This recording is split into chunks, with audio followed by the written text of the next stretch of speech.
हमारे साथ आज बातचीत के लिए मौजूद हैं all India Muslim personal law board के सदस्य मुफ्ती एजाज अरशद कासमी साहब।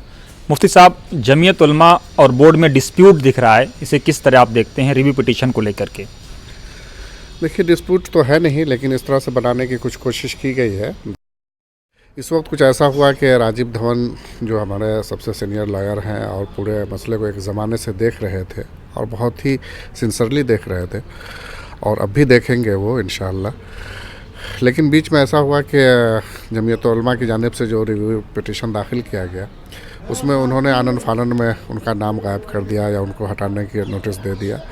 जो कि बहुत ही गलत कदम था। अब तो मौलाना फरमा रहे हैं कि नहीं, ऐसा नहीं किया गया है, लेकिन उनके जो लॉयर थे एजाज मकबूल साहब, उन्होंने बाज़ाब्ता उनको फ़ोन करके कहा कि आपको हटा दिया गया और उनको जहनी तौर पर बहुत तकलीफ़ भी हुई। आप ये नहीं देखते हैं कि एक आदमी जो बगैर पैसे के आपका केस लड़ रहा था, देश का सबसे बड़ा वकील है, उसको जान से मारने की धमकी तक दी गई, गालियां दी गई, जलील किया गया, और आप उसकी शख्सियत को इस तरह से ह्यूमिलेट कर रहे हैं? देखिए, ये ऐसा अफसोस तो हुआ ये जान करके, इसलिए कि उस वक्त में बहुत लोगों ने इस पर अफसोस जाहिर किया और ख़ुद कुछ मीडिया ने इसको गलत रंग देने की कोशिश की, यहाँ तक कि हिंदू मुस्लिम करने की भी कोशिश की गई कि वो सेकुलरिज्म के नाम पर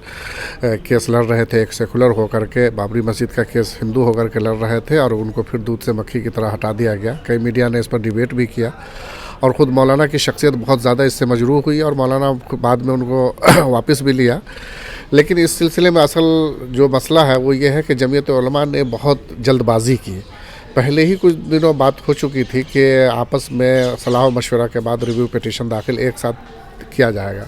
लेकिन बस क्रेडिट की होड़ ने कह लीजिए या सिर्फ शोहरत और नामवरी के लिए उन्होंने पहले जो है 2 दिन पहले दाखिल कर दिया। तो कुछ कन्फ्यूज़न भी रहा बीच में और कुछ जो है इरादे भी गलत थे, इसलिए कि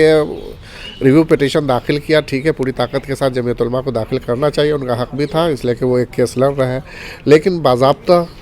रिव्यू पिटीशन के बाद प्रेस कॉन्फ्रेंस कर रहे हैं और प्रेस कॉन्फ्रेंस में ये दिखा रहे हैं कि जमीयत उलमा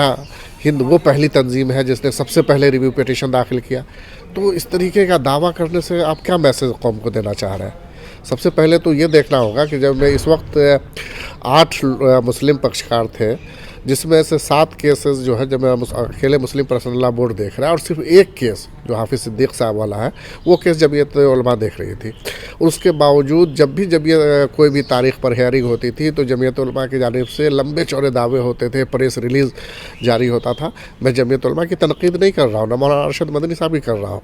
लेकिन मीडिया में इस तरीके से छाने की ज़रूरत क्या है या इस तरीके से ज़बानी जमा खर्च करना, दावा करना कि हम ही केस लड़ रहे हैं और राजीव धवन हमारे वकील हैं, हमारे फला वकील हैं, हम इतने रुपए खर्च कर रहे हैं, तो ये सब जो है दिखावा है, नामो नमूद है। मुस्लिम पर्सनल लॉ बोर्ड की जानिब से कभी इस तरह की प्रेस रिलीज़ नहीं जारी की गई किसी भी तारीख पे। आप ये कह रहे हैं कि जमीयत उलमा ने उनको हटाया या नहीं हटाया, उसमें कन्फ्यूज़न है, लेकिन जब सुबह ये खबर आ गई कि जमीयत उलमा ने राजीव धवन जी को रिमूव कर दिया, तो आप देर शाम तक सफाई देते हैं, इतना लंबा एक गैप होता है 8-10 घंटे का, उसमें तो जो होना था हो गया, डैमेज कंट्रोल कैसे आप करेंगे? नहीं, इसका जवाब तो सही मौलाना अरशद मदनी साहब ही देंगे, वो हम सब के लिए काबिल एहतराम है। लेकिन बहरकैफ जो कुछ भी उनकी जानिब से हुआ है जल्दबाजी में उठाया गया कदम है और उसमें यकीनन उनकी खुद अपनी शख्सियत मजरूह हुई है, जमीयत उलमा का वक़ार मजरूह हुआ है इसको लेकर के कि एक शख्स जो बिल्कुल जिसका किरदार हमेशा मुखलिसाना रहा है और आज से नहीं एक ज़माने से वो बाबरी मस्जिद का केस बिल्कुल फ्री देख रहे हैं, एक पैसा नहीं लेते हैं वो, और इतने सीनियर वकील, काफ़ी महंगे वकील, अगर चार्ज करना चाहे तो बहुत अच्छा खासा चार्ज कर सकते थे, करोड़ों रुपए जाता, लेकिन उसके बावजूद वो फ्री में केस लड़ रहे हैं और उनको इस तरह से बगैर किसी नोटिस के या पेशगी इत्तला के अचानक फ़ोन कर देते हैं कि आप इस केस से अलग है, जबकि उन्होंने कुछ दिनों पहले ही मीटिंग में कहा था कि रिव्यू में हम सब मिल करके हम ही सलाह मशवरा के बाद ही जो है कोई कदम उठाएंगे। लेकिन जल्दबाजी में 2 दिन पहले क्रेडिट लेने के लिए उन्होंने दाखिल कर दिया। क्या मकसद था उनका? आपको लगता है कि इससे गलत मैसेज जाएगा? और ऐसे शख्स के बारे में, राजीव धवन के बारे में कहा यह जाता है कि जब बोर्ड ने उनको पैसे की पेशकश की तो बोर्ड के लोगों पे वो विफर गए और डांटना शुरू कर दिया। यकीनन उनका हमेशा से किरदार ख़ास तौर से बाबरी मस्जिद के ताल्लुक़ से मुखलिसाना रहा है और वो मुश्तरका तौर पर तमाम फ़रीक़ों के वकील रहे हैं, यानी जो मुस्लिम पक्षकार के जितने फ़रीक़ रहे हैं सब में वो वकालत करते रहे हैं। और मुस्लिम पर्सनल लॉ बोर्ड जो 7 फ़रीक़ों के केस अकेले देख रहा है, ये बोर्ड के भी वो वकील रहे और जमीयत उलमा जो सिर्फ एक फ़रीक़ का केस देख रहा है उसके भी वो वकील रहे हैं। मुश्तरका तौर पर कभी किसी से 1 रुपया उन्होंने नहीं लिया। और बोर्ड मीडिया में ख़बरों को पेश करने में नाकाम क्यों रहा? नहीं, बोर्ड के पेश नज़र कभी मीडिया रहा ही नहीं, या कभी किसी बात को मीडिया में लाने के हक में वो रहा ही नहीं। बोर्ड हमेशा अपना काम करता रहा है और इंशाल्लाह करता रहेगा। तो कोई बात बोर्ड खुद से मीडिया में एक आती है केस जब बोर्ड और जमीयत दोनों देख रहे हैं तो बाहमी रब्त व ज़ब्त की कमी क्यों है इतनी बड़ी? देखिए, कोशिश तो की जाती है कि बाहमी रब्त व ज़ब्त हो और बाहमी सलाह मशवरा के बाद ही कोई कदम उठाया जाए, लेकिन इससे पहले भी इस तरह की गलतफहमी पैदा होती रही है, ख़ासतौर से जमीयत उलमा की जानिब से। वो हमेशा कोशिश ये करते रहे कि हर तारीख़ पर उर्दू अखबारात में लीडिंग न्यूज़ उनके नाम से बने और मुस्लिम पर्सनल लॉ बोर्ड का कहीं कोई नाम न हो। तो मुस्लिम पर्सनल लॉ बोर्ड की खबर को दबाने के लिए या जमीयत उलमा को ऊपर डालने के लिए इस तरह के कदम उठा रहे हैं या क्या उनके पेश नज़र होता है। लेकिन कई बार बाज़ाब्ता मीटिंग में भी उन पर यह एतराज़ किया गया कि इस तरह से ख़बरें आपकी जानिब से रिलीज़ होती है या इस तरह से प्रेस रिलीज जारी करते हैं जैसे मुस्लिम पर्सनल लॉ बोर्ड कोई केस देख ही नहीं रहा हो और सारा कुछ जमीयत उलमा देख रही हो। अच्छा, मेरा आखिरी सवाल है मुफ्ती साहब की लास्ट मीटिंग में सुनने में ये आया था, खबर ये आई थी कि बोर्ड और जमीयत के बीच में ये फैसला हुआ था कि सब लोग ज्वाइंट रिव्यू पिटीशन फाइल करेंगे। उसके बाद एक दिन पहले जमीयत ने फाइल कर दिया। जी, यही बात जो मैं कहते आ रहा हूँ कि कुछ दिनों पहले मशवरा हो गया था और सिर्फ इस वजह से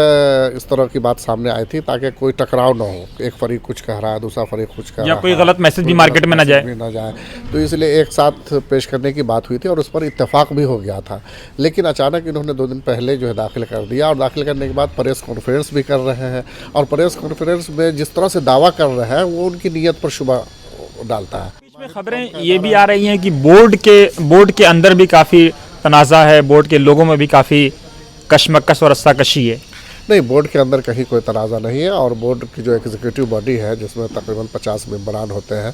ये सारे के सारे बाहमी मशवरा से और इत्तेफाक राय से फैसला लेते हैं और ख़ुद उस कमेटी तो फिर में अगर बोर्ड में इतनी कमी नहीं है तो बोर्ड के वर्किंग कमेटी के मेंबर हैं ओवैसी साहब, वो कहते हैं कि हम मस्जिद के नाम पे वोट मांगेंगे, बीजेपी कहती है हम मंदिर के नाम पे वोट मांगेंगे, तो बोर्ड उनको आज़ादी क्यों दे रहा है? नहीं, वो कहीं कहीं वो मिसयूज़ कर देते हैं ओवैसी साहब इसका, मुस्लिम पर्सनल लॉ बोर्ड का, या इसके नाम का गलत इस्तेमाल उनकी जानिब से होता रहा है। एक मौका से और उन्होंने जो है पैसे देने की बात कह दी थी, उनके भाई ने कह दिया था, तो काफ़ी तनकीद हुई थी। तो मुस्लिम पर्सनल लॉ बोर्ड एक मुसलमानों का बावकार इदारा है और उसके शबीह को मजरूह नहीं करना चाहिए या अपने सियासी फ़ायदे के लिए या तंजीमी फ़ायदे के लिए या ज़ाती फ़ायदे के लिए इस तरह से एक बावकार इदारे के वक़ार को मजरूह करना मैं समझता हूँ किसी भी तौर पर मुनासिब नहीं है। तो क्या आपको नहीं लगता कि बोर्ड से ऐसे लोगों को निकाल के बाहर फेंकना चाहिए? ये तो जो हमारे अकाबरीन है या अहले फ़िक्र व दानिश है या जो ज़िम्मेदार हजरात हैं उनका काम है कि किनको रखना है किनको नहीं रखना है। और आमतौर से बोर्ड की ये रवायत रही है, ये तारीख़ रही है कि जल्दी किसी को निकाला नहीं जाता है, बल्कि तंबीह की जाती है या नोटिस दी जाती है कि कोई ऐसा कदम वो ना उठाए जो बोर्ड की पॉलिसी के ख़िलाफ़ हो या जिससे बोर्ड का वक़ार मजरूह हो। तो अगर कोई ऐसी बात होगी तो जो जनरल बॉडी की मीटिंग होगी उसमें हर किसी को आज़ादी होती है अपनी राय रखने का, या हर किसी को आज़ादी होती है किसी की कारकर्दगी पर सवाल या निशान खड़ा करने का, और जनरल बॉडी में हर किसी को बात रखने का हक होता है, उसमें लोग अपनी बात रखेंगे। मेरा आखिरी सवाल है बोर्ड को लेकर के कि मौलाना वली रहमानी के किरदार पे भी कई बार सवाल उठा है, उसे किस तरह आप देखते हैं? देखिए, मौलाना वली रहमानी साहब हर तरह से मजबूती के साथ बोर्ड के वक़ार को बहाल कर रहे हैं, बहाल किया है उन्होंने, और जिस मजबूती के साथ केस लड़ना चाहिए था वो लड़े। न सिर्फ ये कि बाबरी मस्जिद केस, बल्कि जो भी वो मुसलमानों से मुतल्लिक़ उमूर है उसमें वो शब-ओ-रोज़ एक किए हुए हैं। और मैं समझता हूँ कि किसी भी तौर पर उनका जो मुखलिसाना किरदार है या उनका जो कायदाना किरदार है all India Muslim personal law board के प्लेटफार्म से, वो कहीं भी शक की गुंजाइश नहीं है। वो हर तरीके से मजबूती के साथ आगे बढ़ रहे हैं और ऐसा नहीं कि वो अकेले कुछ कर रहे हैं, बाहमी सलाह व मशवरा के बाद ही कोई कदम उठाते हैं। बहुत बहुत शुक्रिया।